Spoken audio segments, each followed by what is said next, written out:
Howler Podcast. I'm Chelsea. Mary. And welcome to our August episode. We were just talking before this. I can't believe we're at the last month of summer. I can't. Where did the summer go? Like, how is next month September? Right. And then I know we said this last episode, but then once it's September, it's 2026. It's the new year at that point. But then I'm like, but didn't 2025 just begin? Literally. I have not, this wasn't what I planned on talking about, but I have not even thought about my intention, my New Year's resolution, whatever we call them. Same. I don't even think I could tell you what mine is.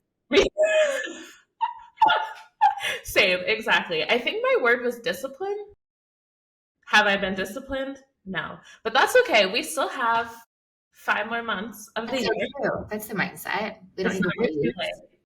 Totally. But, speaking of summer, you just got back from a very exciting summer trip. I did. A Euro summer 2025.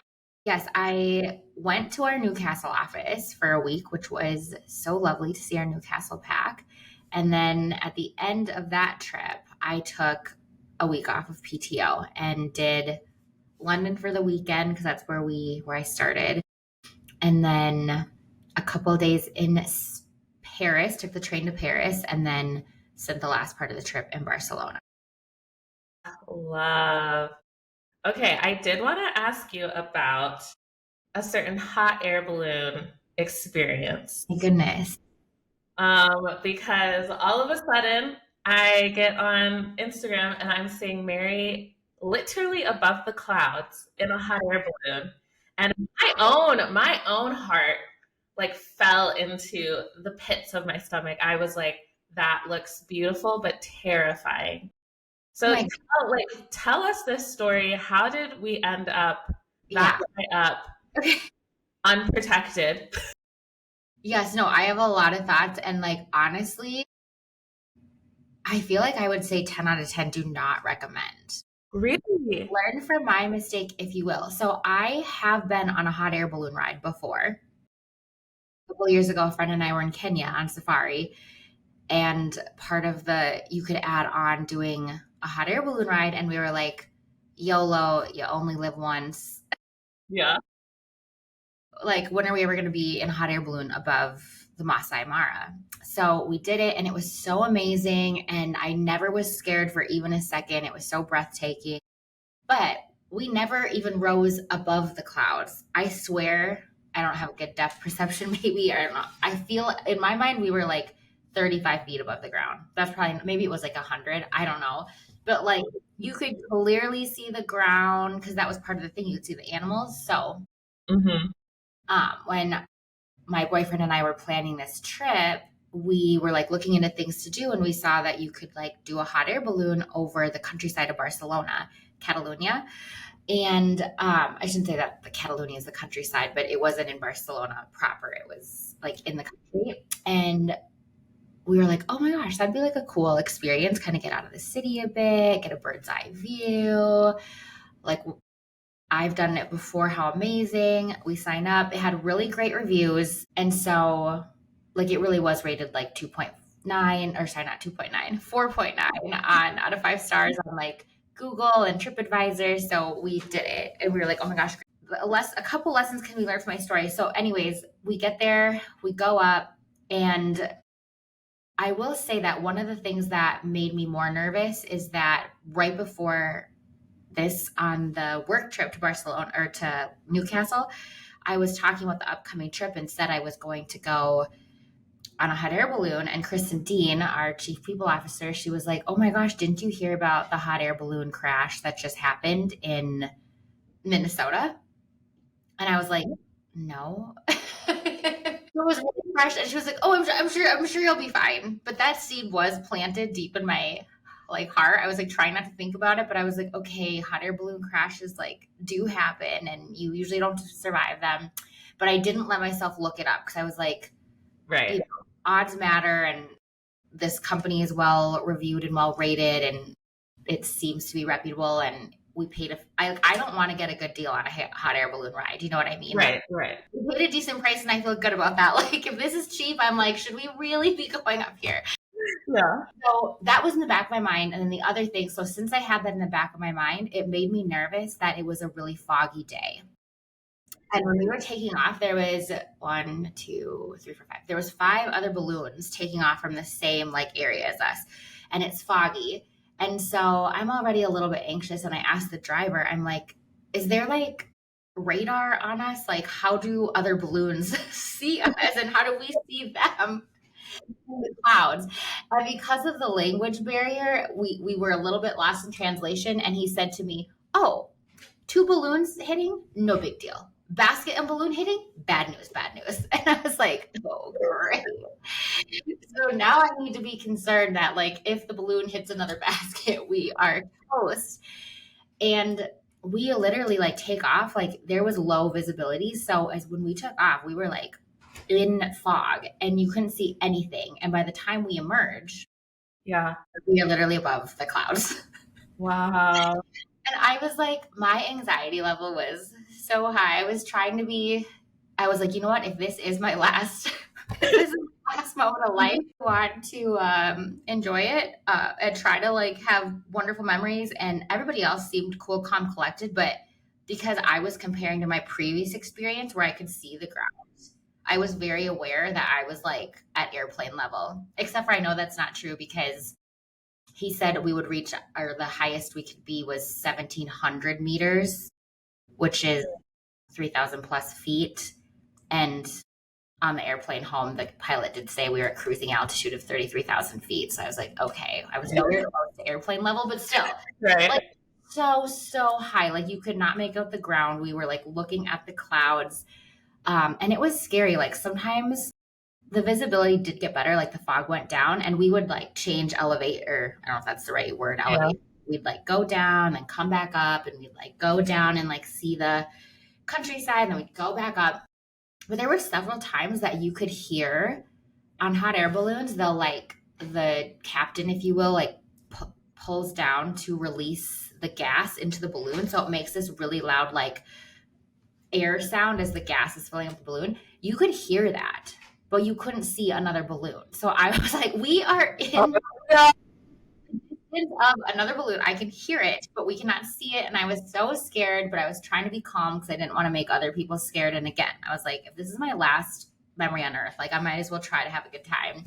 Right. But honestly, too, our captain was like not concerned at all. He seemed very chill. He was radioing with the other, like he had a walkie-talkie and they were talking. So I think it really was fine. I don't think they would take us up in unsafe conditions, but it did occur to me, like, if anyone has died, like they were not able to leave the 1-star review. So I don't know for ballooning if trusting the rating system is the way to go. Well, that's the moral of the story is actually we don't have any low reviews because we passed up. But no, here's my lessons. I would say honestly, like if you are someone that's a little bit more anxious, I usually don't get too nervous about things like this, but I was so aware of how fragile my little human body is in this like just literally a basket hanging under a balloon that was being held up by flames. And I was just so high. I was like very aware. I don't think if I did it again, I would want to read how far up the balloon goes. Like if they tell you how many meters or feet they plan to fly. And I would also see if there was like what the cancellation policy was so that I would have the option to cancel if foggy, because it was, I think had it not been foggy, I would have not been as nervous. But the fact that it was foggy and we couldn't see anything made me so nervous. Yeah. So anyways, those are my lessons. Think about the fact that the reviews don't account for anybody that may have died. Okay, you heard it here, folks. If you're considering a hot air balloon ride, Mary's tips before you ride. But to your point, you survived. And when else are you going to literally be above the clouds, like not in a plane, not in a parachute, skydiving? You know what I mean? Like when else will you just get to, I was going to say serenely, even though it wasn't that serene because we were really anxious. But like, I'm sure for other people, it was like very serene, just like Yeah. the clouds and It was serene. It was one of those things where it was so amazing, and I was like, "Wow, could I die?" So, I felt both. But yeah, Okay, fun. I wonder if our guest has had any. I wouldn't say this was a near death experience, but a scary experience where they were contemplating their fragility and yeah, mortality. We should. mortality. I want to know. Have you had anything? Um, well, I'm an anxious flyer, so I feel like anytime I'm on the plane, I'm contemplating my mortality, whether it's the smoothest ride of your life or not.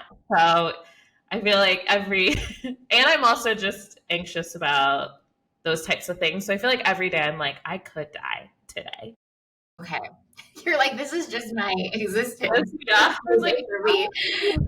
not as fun of an answer. That's more for therapy, for the podcast. Amazing. Okay, well, speaking of our guests, all right, we are really excited today to chat with our podcast guest, Chris Kraft, our Chief Product Officer. Chris drives the strategic direction of the company's product portfolio and roadmap. He leads cross-functional teams that are expanding the Arctic Wolf Aurora platform with innovative capabilities designed to improve detection, accelerate response, and simplify operations for customers around the globe. A veteran in cybersecurity product executive with more than 25 years of experience, Chris has built and scaled security products used by hundreds of thousands of businesses worldwide. Before joining Arctic Wolf, he held senior product roles at Sophos, VeriSign, and Signio. He earned a Bachelor of Arts in Economics from Simon Fraser University in Vancouver, Canada. Okay, welcome to the podcast, Chris. We're so excited to have you. Great to be here with you. Mary and I were talking before you joined, and we were both saying we don't think either of us have ever had a chance to talk to you before. So we were like really excited because we really did not know what to expect. Well, we're all in for a big surprise then today, aren't we? No pressure, but like we have high expectations. No, I won't say that. Great. We're just excited to We're talk gonna to have you. fun. Let's try and have a few laughs as we get through the meat of the discussion. Yes. Yeah, love that. Okay, firstly, I want to know, so anyone that's watching the podcast can see obviously the video. Chris, did you style your shelves behind you? I did not. My wonderful, wonderful wife did. I will say that in speaking with my wife, I said, wouldn't it be great if I had a stylized shelf behind me? Because a lot of people are going to be looking at me on Zoom, and I'd rather have something nicer for them to focus their eyes on potentially from time to time. And so, yeah, in the background, and you can't see the whole thing, but there's a number of shelves with a number of my interests on those shelves. And from time to time, some of it changes. I'm not as good as I was a year ago at changing out one thing and see if you can spot the difference. But yeah, I can't claim sole ownership. It was my idea though. Hey, I love it. And I love little Easter eggs to your interests. Yeah. Yeah. Could you tell us about one of your interests that we could see on the shelf right now? Well, there are many of interests that I have. I would say one of the interests that people might not know about me is that I really enjoy gaming. So this would be board gaming. I don't get much time to video game, but I enjoy gaming, and I enjoy it because I love a little bit of fun and mischief playing games together with friends and family. There's a lot of like board games that are collaborative in nature, so it's fun to like create memories together. And I just really enjoy it. It's a lot of fun. And so I have outside of the frame at the bottom of my shelf probably about 25 games, and then I have a chest just that way that has about a number 80, 85 more games in it. So I take my gaming and my gaming research pretty seriously. Okay, love that. What's like your top 3 games? Like if you're having a game night or a dinner party or the fam wants to play a game, what are you like lobbying for? You're like, I want to play. Oh, I love that question. And based on my personality, I would want to ask you some questions because you choose the game based on how many people you're playing with, for how long you're playing, and what's the general tone of the people. Why don't I share with you some of my favorite safer games to play? Oh, okay. There's big, heavy games like Euro board games that take a couple hours to play, and it takes like 20 minutes to set up, and like eyes glaze over if you're not like into Yeah. games. Yeah. So Yeah. I would say some of the family favorites. Now, I am in a family of artists. My 3 daughters and my wife are very visually skilled in terms of design and artful. I am not. I struggle to draw a straight line. But we have a game that we really enjoy to play together and with other folks called Drawful. And it is a game where you are given, no one else can see it, but the person's turn, they're given a monster. It's a complicated looking monster. You study it, you set it down, you don't get to look at it again, and then you draw it, and then everyone, you describe it to people. Anyways, check it out. That's a fun one.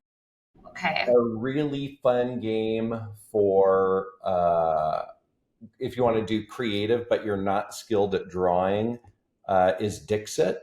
Dixit's a really fun game. That's a game where you're all handed these cards, beautiful, artful cards. And it's a game of trying to create some phrases that describe these cards and playing a game in a circle of being able to try and pick each other's card. It's a little too much for a podcast to describe, but Dixit is a wonderful game. There's a ton of add-ons. And then I would probably say I'll give you 2 more really quickly. One is called For Sale. That's a card game where you're buying and selling property with friends. Super light, super fun game. And then I'd say my favorite 2-player cooperative game, which is a really interesting concept where you're not playing against each other, you're Yeah. playing together, is a Yeah. game called Sky Team. It's a pretty new game, and there's one person's the pilot, one person's the co-pilot, and parts of the game you're not allowed to talk to each other, but you have to do certain moves to try and navigate this plane through the sky, land it, and you're given a whole bunch of scenarios of like fuel leak, clouds, traffic. Nope, nope, nope. My middle daughter started when we first started playing. She's like, Dad, I know you're having fun, but this is really stressful for me. But we still have fun. Cute. I love games. We could talk about games for over an hour, but that's a dimension of my life that is a ton of fun.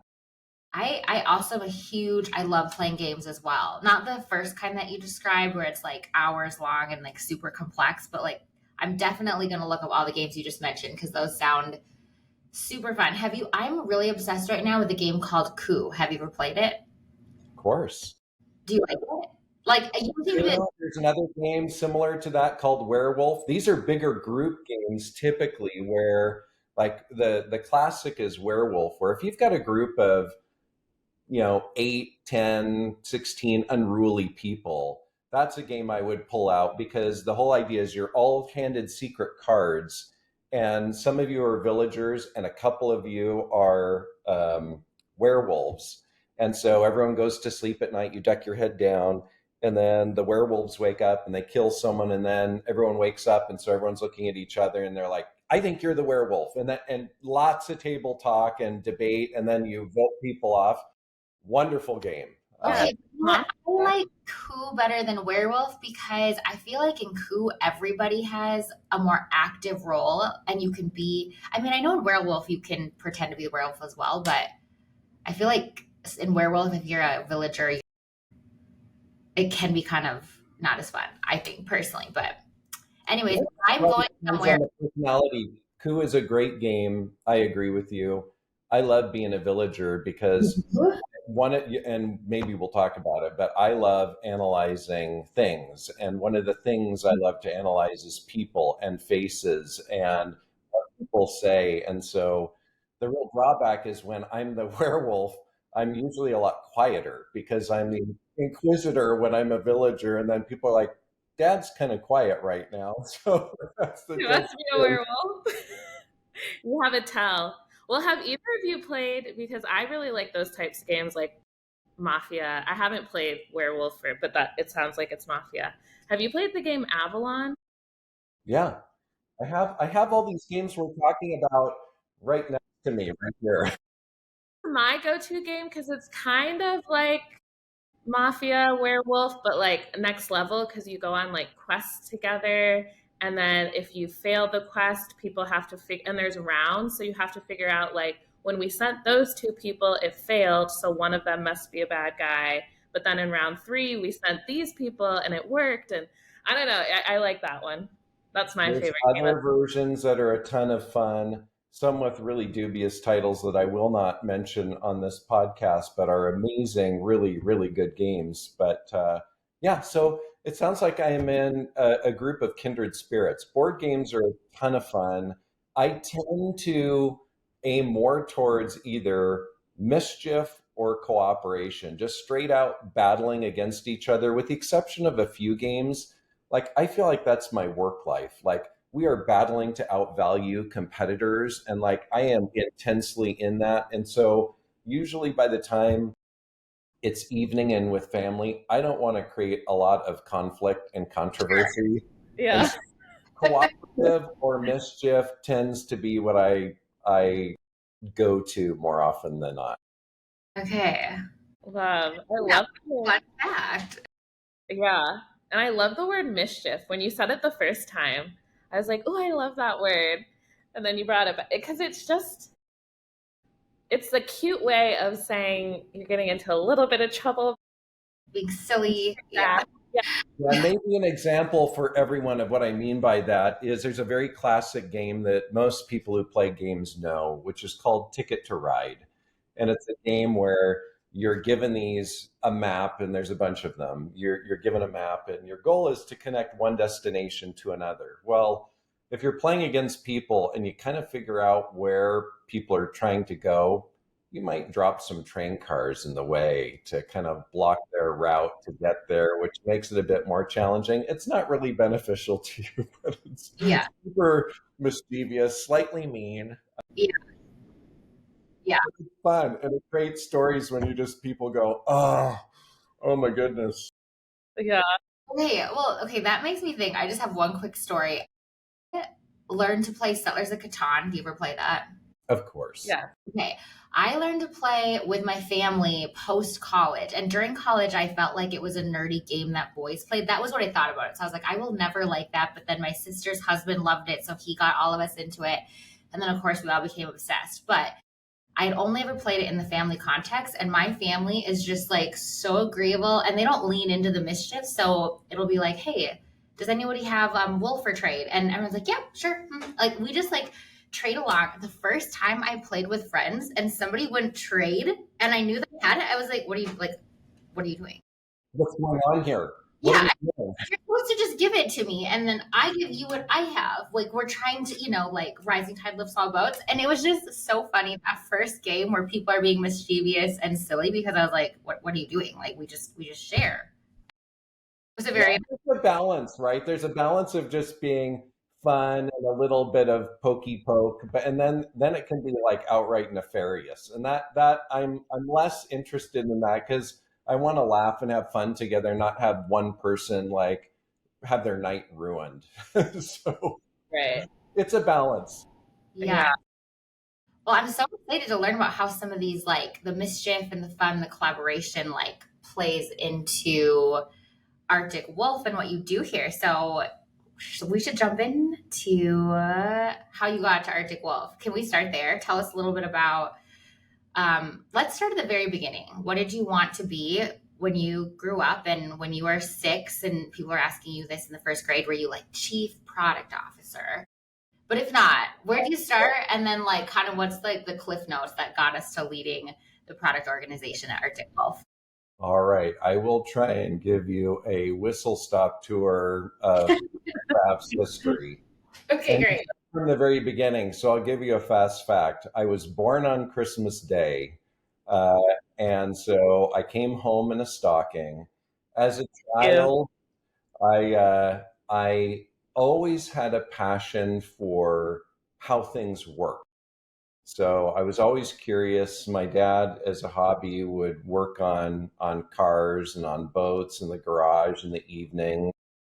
I was always very curious, but it was always kind of dangerous because if I was walking by the garage and he'd be like, "Hand me a wrench," I'd look at his toolbox, and as a 6-year-old kid, you just look at this like huge box of metal, and like I probably pulled out a file and I like hand it, and he's like, "No, the wrench." And so I learned I learned quickly what the different tools were, and really that started a big curiosity. I grew up in the Bay Area, California, born and raised there, born in Mountain View, and I think having been born and raised there, of course, that's the hub of where a lot of tech kind of developed and evolved. So from a young age, my interest in kind of physical mechanics kind of transitioned into technology probably pre-teen. Like there were companies like, obviously IBM, HP, Hewlett Packard, Atari, uh, and then Apple. All of those were kind of based in my neighborhood, and so I had a chance at a young age to interact with computers, green screen, orange screen, and just see the evolution. I was fascinated by computers. What fascinated me about computers? I really can't answer you. Maybe it's the possibility of what these machines may do, but I had a deep, deep passion for computers from a very young age. And one of my first experiences was my dad taking a computer home and kind of showing it off to me. It was like an IBM 8086 or something like that, pre a 286. And I remember getting on the screen and typing on it, and I formatted his disk accidentally. And if you all know what formatting a disk means, it's basically the great erase. Oh no. The entire he didn't even know what I was doing because he hadn't really worked with the computer either. And I'm like, well, let's try this, and I ended up formatting the disk, and it was all recovered because there's really nothing that of consequence. But anyways, I need to move forward. Love technology. Grew up building computers, my own computers, playing video games. I still build my own computers because I like kind of putting them together the way I want to, of course, with the exception of laptops. I, let's see, I went to college and studied business, computer science, chemistry, and economics all at the same time Well, for a few years, and I'm like, and I really loved learning. I loved school, hmm. but then I thought, I fell in love with my wife, and I thought I gotta get serious here. So what's my fastest way out of school? And I ended up with a degree in economics. I studied quite a bit of computer science, a lot of chemistry. I can talk to you a lot about organic chemistry if there's an interest. But then that started my kind of off into my career. And I knew I wanted to get into computers. And we skipped a lot of my earlier years of I had my own computer consulting company in high school and college and all that kind of goofy stuff. But when it came to, and I was also a chef at KFC in high school as well. Chef. Cannot say I know the Colonel's recipe, but I have rolled in it. I've rolled a lot of chicken in it. So, anyways, I went back. I then my first job was as a out of college was my second job really was in tech as a product manager, and I didn't know at the time product manager was a pretty new concept. This is back in 1998, and I joined a company, and the CEO at the time said, "We hire great talent and we find a fit for the role." And so I joined and I said, all right, well, what can I do? And they're like, well, we need a product manager. And so I became a product manager. My very first product, this company was building a bridge between financial networks and the internet. And so I was a product manager that connected the what's called the first data platform and later telecheck and some other platforms into the internet. So what we do today, being able to present a credit card and make payments, this is what we built. And our early claim to fame was we could turn around a credit card decision in 2.2 seconds, if I recall correctly. And we had like duplicate detection because people in those days would like pound the buy button and then it would like register a whole bunch of transactions. And so did a bunch of suppression. And that technology, that first product management job, is still parts of those technology are still in use. It eventually landed in the hands of PayPal. So that was a really, really neat experience. I did that for a couple of years. That company was acquired by a bigger company called VeriSign. Oh, by the way, some lessons on that. Let's make it a little bit commercial. So joined. I joined this company. It was called PaymentNet. It changed its name to Signio through a rebranding exercise. The big challenge is the product manager. I love the geekiness of like defining the requirements, but I learned that the success of a product requires you to do a lot more than just make sure the technology is right.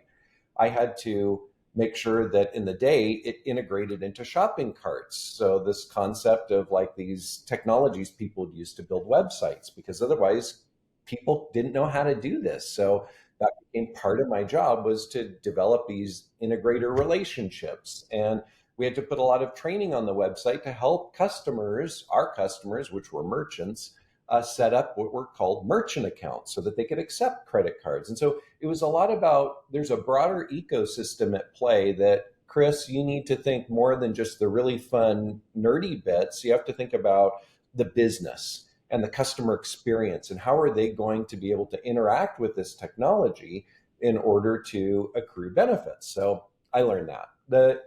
The next company, which because we were acquired by VeriSign, they moved me to lead something called their client PKI business.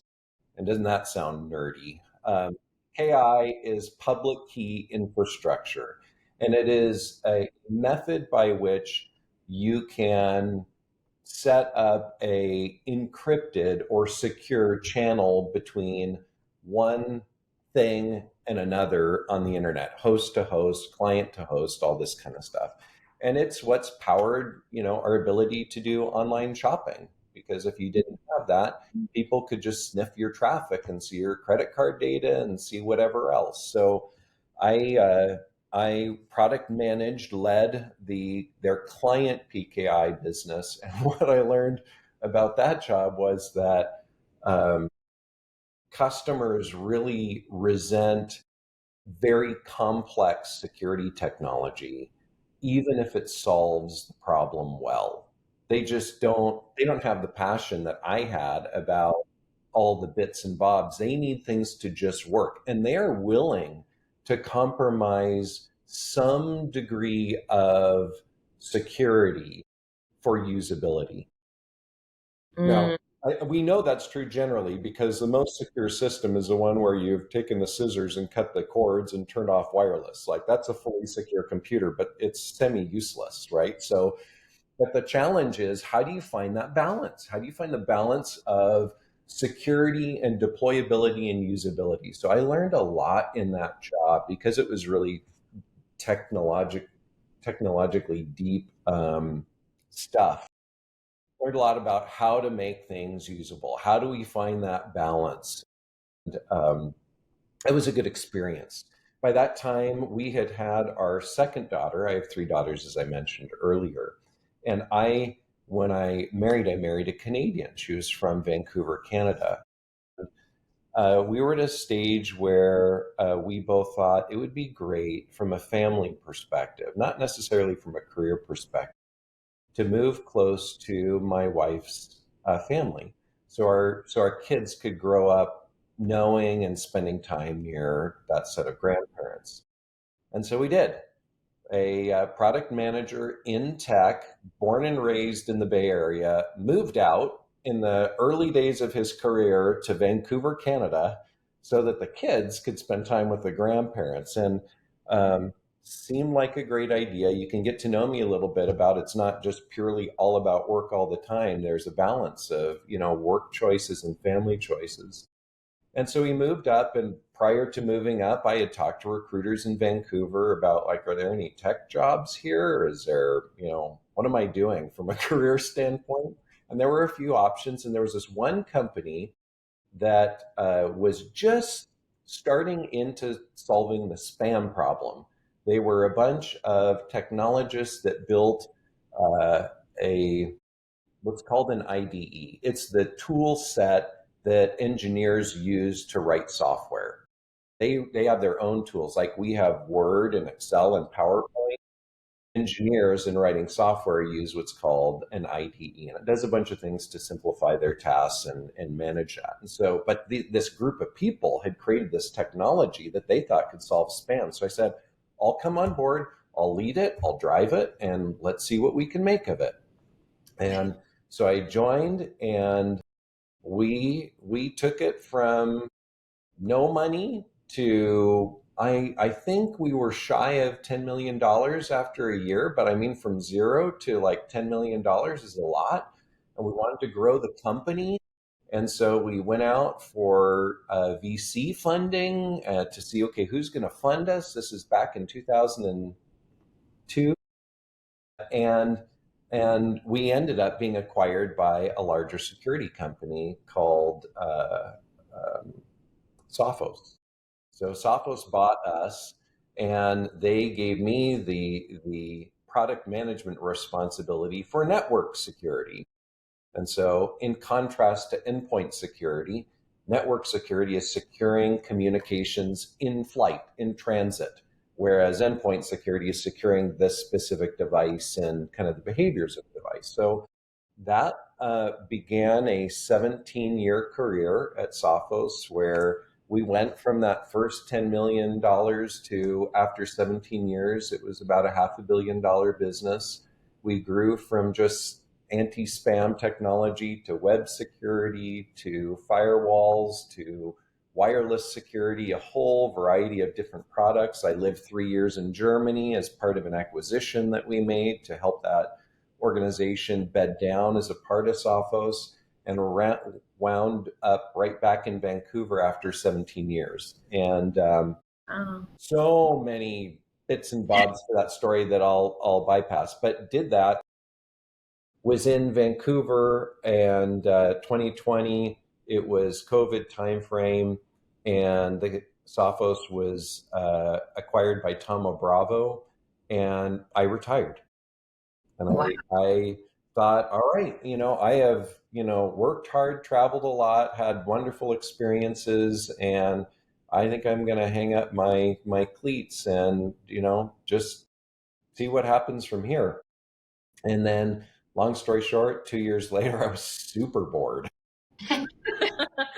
I had sanded every wood surface at my home. I had built benches. I had traveled all over. I had done all the things I wanted to. I was calling friends saying, when are you off work? When can we go play? And I was just like, I am bored and I need to make myself be productive.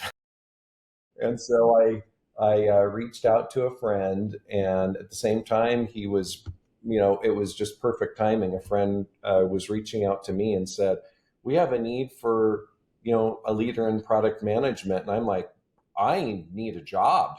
My wife would love for me to have a job, and I think I would like to have a job too. Keep myself busy. And that started a process of talking to Arctic Wolf. And that friend was Dan Chiappa, and talking to the leadership of the company, understanding what the company was doing and how they had taken both technology and service and fused that together in a security outcome that you could deliver to customers was incredibly unique. And that was super exciting. The other thing that was super exciting to me was the fact that in my career, most of what we were trying to do was in well-established markets. How do you differentiate? What's the one thing you can do that's a little bit different so people will buy your product instead of another product? And coming to Arctic Wolf, it is a new it's a new segment of the market being defined. It's evolving, and there's a sound strategy. We have to just find a path to executing consistently. And I thought, wow, that's different. That'd be a great challenge. And so I've been with the company for just about 2.5 years, and loving being here. Not saying that there aren't really hard days and really awesome days, but I look back and say that was an amazing decision. I'm really happy to be one of the pack here. Love.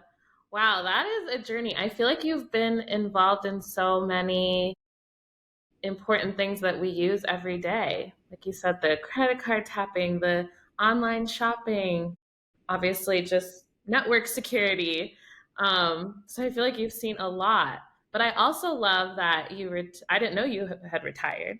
And I love that instead of like, just getting a part-time job or maybe going back to KFC, you're like, you know what?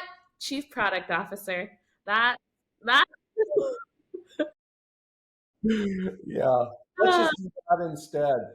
I had a realization that just the nature of the work that I do in strategy and product, it's not conducive to contracting.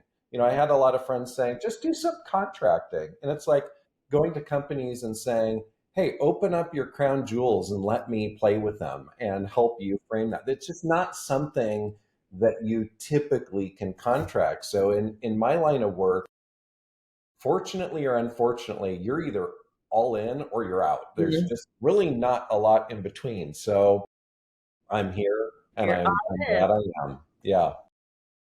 I feel like Though, I really enjoyed that time at KFC. The only time that I kind of look back with some regret is when back to that mischief thing.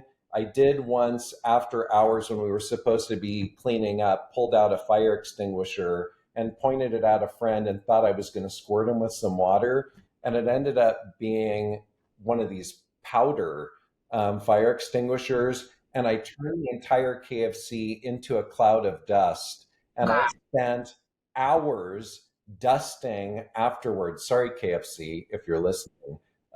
But that was, that was the one not awesome thing that I did for all of the wonderful chicken that I cooked for so many wonderful customers. Well, it sounds like you have a really good. I have a couple thoughts. Well, I was going to say it sounds like you have a really good like handle on like not taking yourself or life too seriously. I mean, even just in reflection of how, like you said, you grew up in the Bay Area, you're this tech guy working in technology, and you choose and your family together to move towards family. Like that doesn't seem like quote unquote maybe the right decision. And yet look at where it led you. And I am such a goody goody two shoes, like pulling a fire extinguisher in my job. Like I would never, and after it happened, I would have been like, I'm getting fired. I will never be employed anywhere again. But I love, I feel like I'm inspired hearing your story. Just, it's that reminder of like, there is no necessarily like one right path, and often the best path for your success is like, not to be cheesy and not to say follow your heart, but like to do what's right for you, to follow your interests, prioritize your family, and things work out the way they're supposed to work out. But okay, so you lead people at Arctic Wolf. I want to know like, I mean, some observations I had. I feel like you can tell you're a product leader because you're so good at taking tech and putting it in like layman's terms. Yeah. Us can be like, so it's like how you use Word to communicate. It's this for engineers, or it's just like naturally the way you talk, you make things relatable and understandable. But tell us about you as a leader. Like what's some of the best leadership advice you've received, or how have you grown from when you first started leading people to now? And also, how do you infuse this like love of fun and mischief into leading as well? Or does that take a back seat when you're leading? Wow, there's a lot of questions Yeah, there. that's a lot. Sorry. I just Well, have so many. I'm like, I just got to get them all out. See. how do we break this down in terms of what are, so is a question like, how do I lead? Like, would that be like, what are some of the tips of how do Or I? tell us about like what are some key leadership principles that you live by? Like if you kind of had to define Chris Kraft's leadership style. But maybe Okay, if you're telling us, give us some like nuggets of like this. I do believe in this, but earlier in my career I was doing the opposite and I've I grown see. more. Okay. This leadership advice or this. Well, I would say there's attributes that are things about me, and then there's some kind of governance or lessons that I've learned around that. In general, I am extremely detail oriented as a person. Uh, that's both a blessing and a curse in life. If there's an error in anything, I generally have a skill of at finding the error, and depending upon the nature of the error, I may obsess about it and not be able to see anything else except that error until it gets sorted out. I'll give you an example of something that annoys my peers. Actually, I think they laugh nowadays, but if I'm in a meeting room and there's a pen being clicked or lights buzzing, I can be completely distracted because of that. That's a negative side of detail orientation.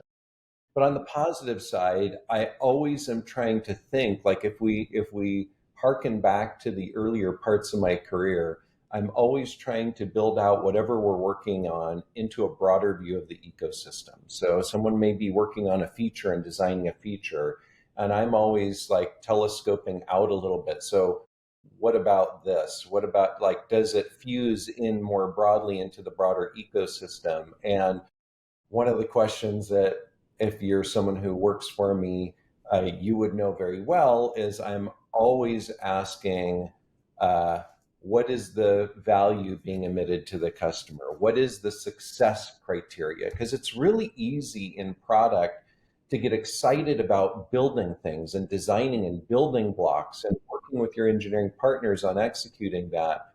But if you don't have a laser focus on what is the value that's being emitted, and it seems basic, but it's a real challenge. And how do you quantify that?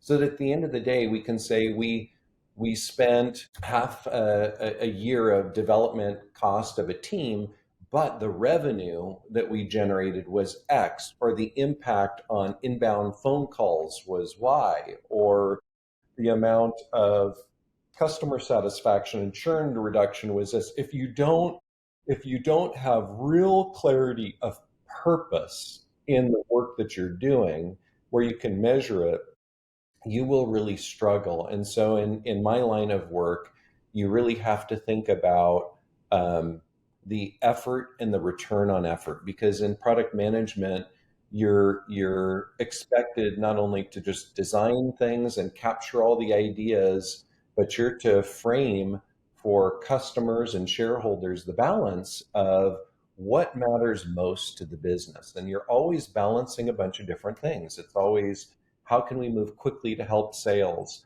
but how do we move the strategic ball forward so that from a competitive standpoint, we have a moat, or we're maintaining some competitiveness, and and satisfying customer X or Y. There's a lot of details that go into that. So I'm detail oriented. I think being able to understand value are in my line of work, that's really, really important. It's easy to get busy. It's easy to be a pleaser because you're going to have people that say, could you do this for me? And if you do that and you're not oriented towards the higher calling, you're going to have a real challenge. So I think that's one of the, that's something about me. And then one leadership principle. I think there are a number of different things that kind of guide how I look at work and how I guide the team, and what it's like to work with me. What would some other? I do try and balance being playful.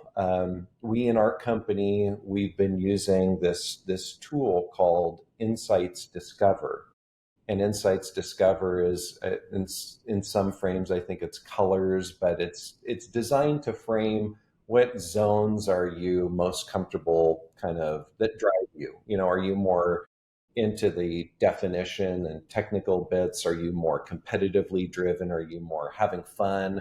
Or are you more relational? And there's these quadrants. And Wait, can I guess, Chris? Can I guess yours? Do you lead with blue, followed by, I can't decide if it would be yellow or red next. I was going to say red, but I don't know. Oh, does he have his box? I have my answer key, but I'm not showing it yet. Okay, wait, okay. I also promise you haven't looked? You don't know? promise. I don't know if he leads with blue. I think he might lead with red. Oh, I was thinking green. Well, okay, because he just said like core to who you are is the details, the data. So that would be blue. And you're laser focused. But then it sounds like you're really collaborative, which makes me think green. But also, like, even in just this conversation, you're very engaging. You make things relatable. So that gives me that, like, the yellow, the inspiring person. That's why I'm really torn. I don't think it's red next. I think it's yellow or green, then red. Okay. I got the blue, but I think it's red. I will share with you the answer key. So there's two kind of interesting bits in this to me. One is how many of those are kind of balanced, that you're like high in, where one may be a deficit. And in terms of in that bullseye, I am 3 of 4 in the center of the bullseye. So me too. It tracks that we're struggling, right? Because you're so. But the one, and I am actively trying to combat this because it actually isn't who I am, that I am lowest in a professional context is yellow.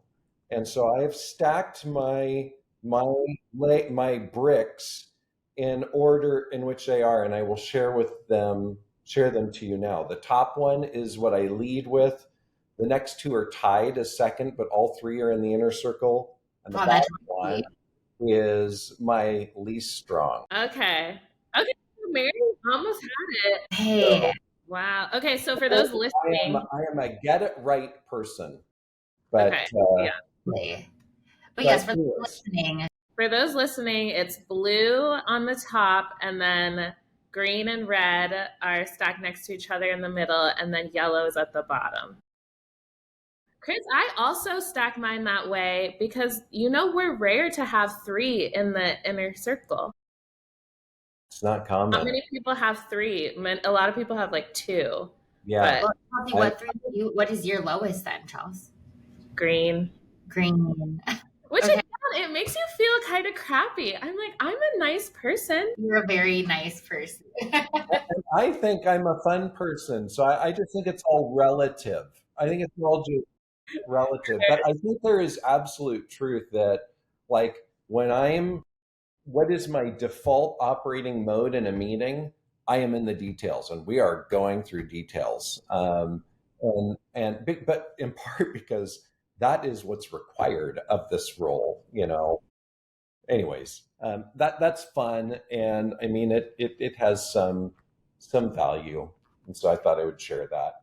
But there are many other kind of tidbits that I think are pearls of wisdom that I have learned over time. I would say one of the things that my father taught me at a young age, which helped me in decision making, is never run away from something. Always run to something. So there were many times in my career when it was really hard. I was really uncomfortable, and I'd call my dad and say, "Dad, I don't know, like the anguish and brain damage I feel like I am taking on in this job isn't right." And he would say, "Never run away, always run to. What is it that you really seek? What is the thing that you want more of and less of? Define that destination and be deliberate and clear about that." And then as I would go through that, I'd think, well, maybe in these pressure cooker moments, it's forging me. I'm learning. So Mhm. there were times where it was tough, and I learned a lot of my biggest lessons by heeding that and trying to learn from the situation. Um, Another one is I just I don't think for me asking my employer to lay out my career path was the way to go. I think your employer is a facilitator. It's a playground of opportunity for you based on what you're contributing. But it really and an employer can help frame options for you, but only you can really define where do you get your greatest passion, where would you like to go, and then drive towards that destination. So in my review process, I would say, I want to take on more of this, and I don't really like doing this, and and being honest about those things and just putting it out there, I think worked out really well.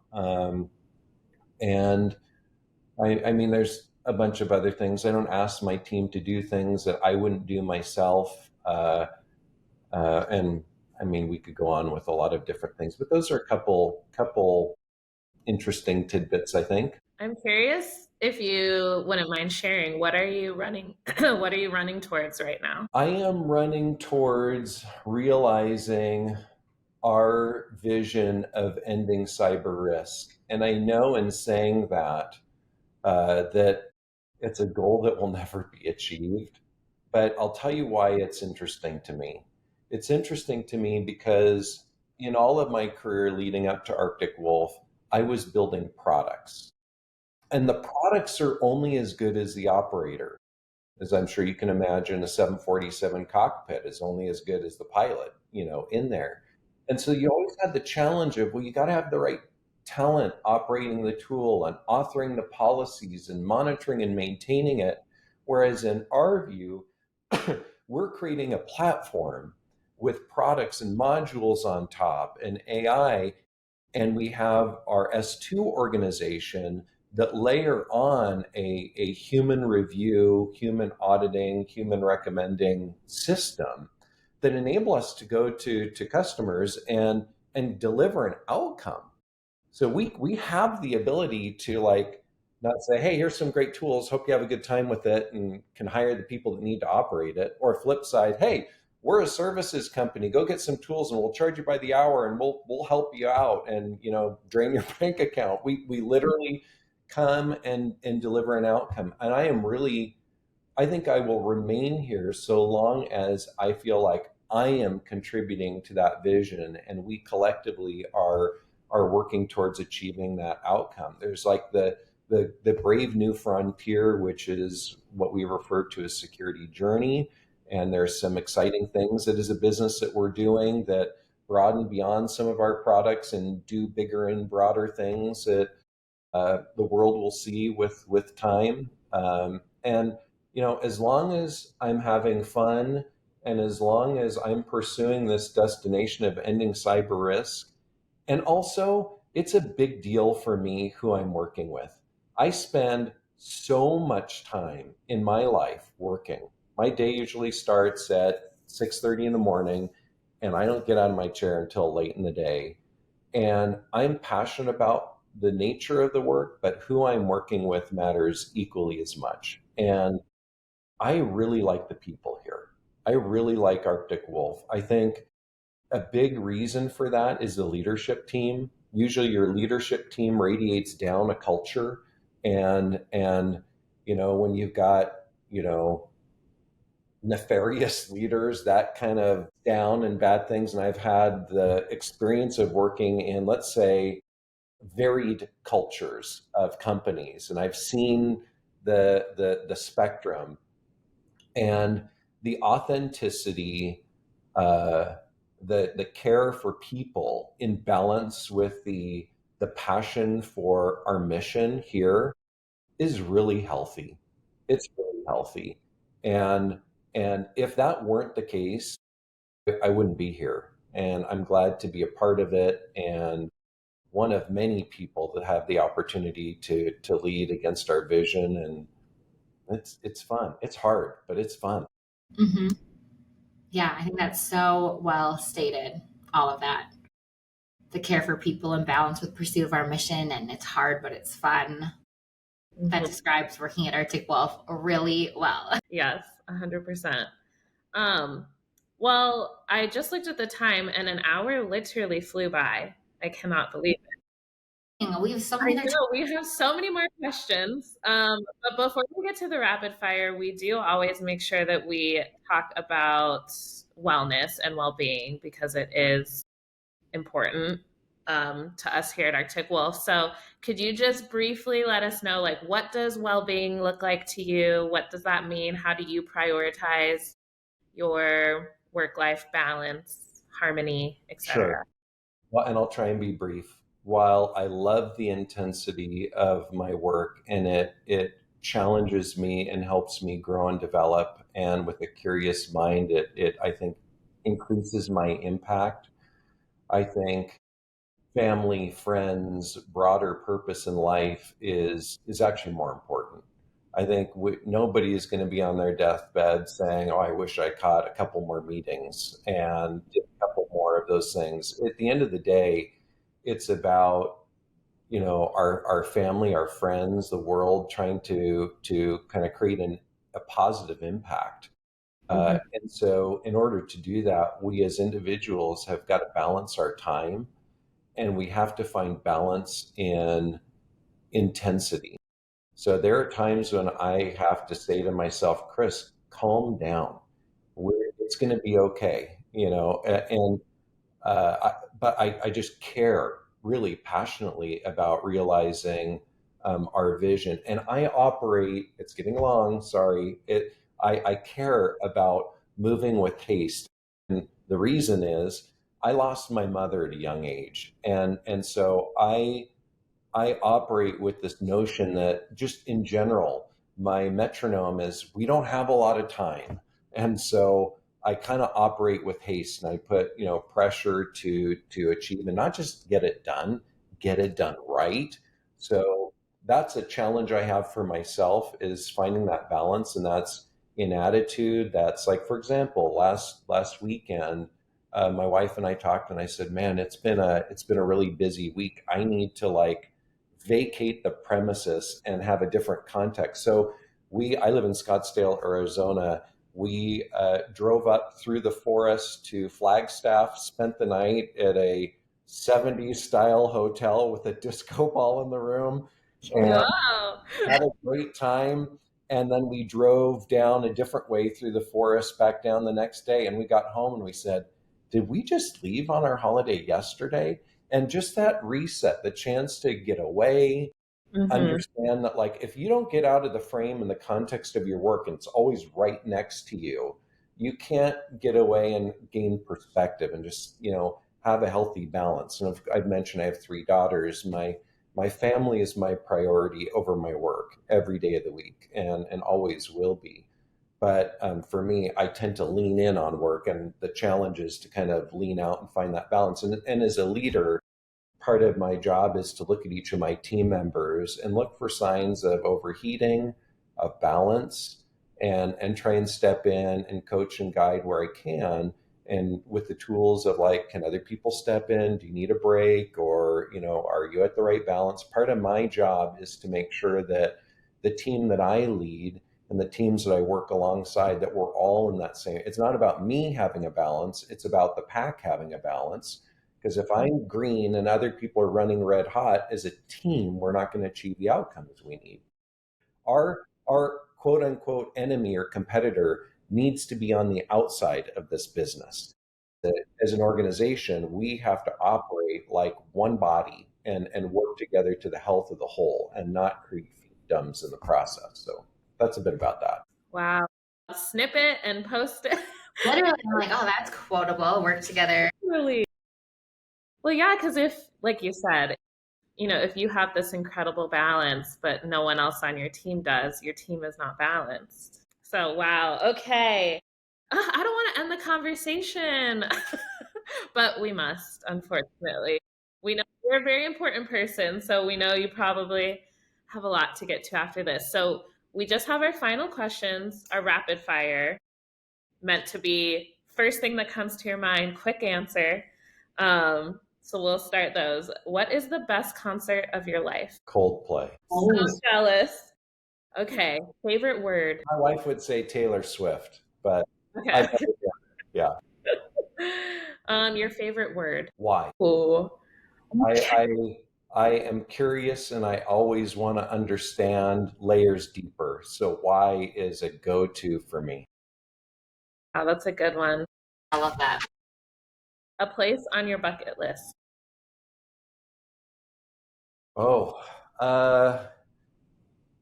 I love escaping humanity and being in the outdoors. And I'm going to say I would love one day to go to Prudhoe Bay. Prudhoe Bay is the northernmost or near northernmost place in Alaska. I've spent some time in Alaska, and I would love to adventure way, way up north and see some of the extreme climate and how people live in that. Very Interesting. Okay, what's something that people often get wrong about you? I think people that don't know me or work much with me think I am stiff and serious. And because often, like, it's meeting to meeting to meeting, and time matters. And so I am straight into the details, and there isn't a lot of fun. So I have in my career had people say, you're super intense and you're super serious. But the truth is, and you know this because we talked about it earlier, is that, I know how to have fun. I just sometimes it's not the context for it. So they can get that wrong. Right, right. Well, and I've never even been in a meeting with you, but I think even just your title alone sometimes gives an image of like a certain type of person, you know? So to your I'm point, just a person, though. The reality is, I'm just another person. I mean, I will say I did not expect how fun and funny and lighthearted and interesting this conversation would be today. yeah, I thought it was going to be like so technical. So, I don't know. So this has been fun. Okay, last question. Give us a snapshot of an ordinary moment in your life that brings you joy. I I love user experience UI. It's super nerdy, so I'm gonna break all the things that you just said about me. But I love meetings that involve UI because to me, that's where the rubber meets the road, where the value is expressed to customers. So I really that just working on UI to the dissatisfaction of some of my colleagues is like, oh, Chris is in the UI now. Because I always have thoughts and ideas. I think that would be one. I'm a grandfather. I love watching my granddaughter growing up and all the first things she said. Grandpa for the first time this week. I love phone calls with my children and family and sharing life. But I also love just simple things like we have a challenge and we need to solve a problem. I liken my role to like I'm the skipper on a big ship.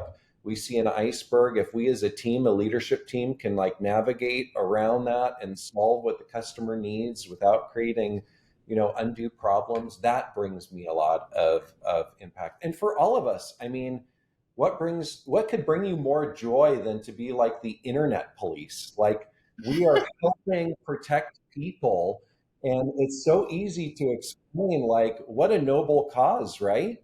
Hmm. Yeah, so true. Ah, amazing. Well, you survived. Those are our last questions. Yes, we can probably ask so much more. Thank you so much. I know you talked about how you go meeting to meeting and you just got to dive right in and be so serious. We so appreciate you taking time early this morning to um, just let us and the greater pack get to know who is Chris Kraft, the leader of our product org, and what drives you and how you think. I think everyone who listens to this is going to be so much better for it. So many good nuggets. And just it was really a pleasure to get to know you better. So thank you so much for being here today, Chris. You bet. My pleasure. And anyone who hasn't met me, and if we're in meetings, if you want to start off that conversation with your favorite game as an icebreaker, you'll hook me right away and I'll want to talk to you about it. Okay, love. Yeah, that's such a good idea. Okay, I hope the pack is listening. Yeah, some good intel for people that want to like find their way to. Yeah. All right. Wonderful. Thank you, ladies, for your time today. Really appreciate it. It was a lot of fun. So much fun. Thank you, Chris. Yeah. Okay, take care. Bye. Wow, what a great conversation. I know we always sound like a broken record, but this one I truly felt like we did not have enough time. Like Ooh, truly. other episodes, it's like, oh, we could have talked for more hours because we could, but this one, like, we literally ran out of time. We didn't even get to half our questions. I know, and I seriously had so many other things that I like needed to know. Literally. But now, hopefully, if you listened, you have the little Easter egg of like how to break the ice real quick and bond. If I really, I can finish this conversation, I'll just start with like, oh, I can't remember the names, but I'll re-listen. I am definitely buying all those games. They sounded fun. They did. Although the very last one he was describing, the 2-person collaborative one, I was so excited about. I was like, ooh, this sounds so unique and interesting. And then he said it was about flying a plane and having plane issues. And I was like, I'm out. There's no way. And I'm flying tonight. And he mentioned flying like so many times. He mentioned that, and then he was like, a 747. It's all about the pilot, and I'm like, can we please stop talking about flying right now? I'm gonna have a panic attack, but it's okay. I'm gonna have a safe flight tonight, and it's gonna be fun. A very safe flight. Okay, that's funny you say that because I don't like collaborative games usually because I want to win. I'm like, I don't want to play with you. I want to play against you. Which is so funny because I feel like that's not your brand. Like people that don't know you are like, oh, Mary's like, and you are these things, but like sunshine and collaborative and like all these things. But Mary, she gets feisty and she is competitive. Like yeah. With her, we've done PR. Like she gets serious. She really do. Okay. Well, anyway, that was a great combo. I'm excited for the pack to listen and the public. Okay, it's August, like we said at the beginning. So if you are a PAC member, in some select offices, we're doing our annual Summer Madness Cornhole Tournament. So happy cornhole to those of you playing right now. Good luck. And just a reminder, we have our annual Run with the Pack 5K coming up in September. So you're still able to sign up. Depending on when this comes out, the registration for t-shirts might have closed, but you can still sign up to do the run up until the day of the run. So that's September 18th in most of our offices, and our remote pack can run whenever. And this year, the beneficiary of our run is Helen's Pink Sky Foundation. So you can find more info on the run on Confluence. And if you're not part of the pack, we would love to have you come join us on our mission to end cyber risk. Like Chris said, it's a amazing organization full of amazing people.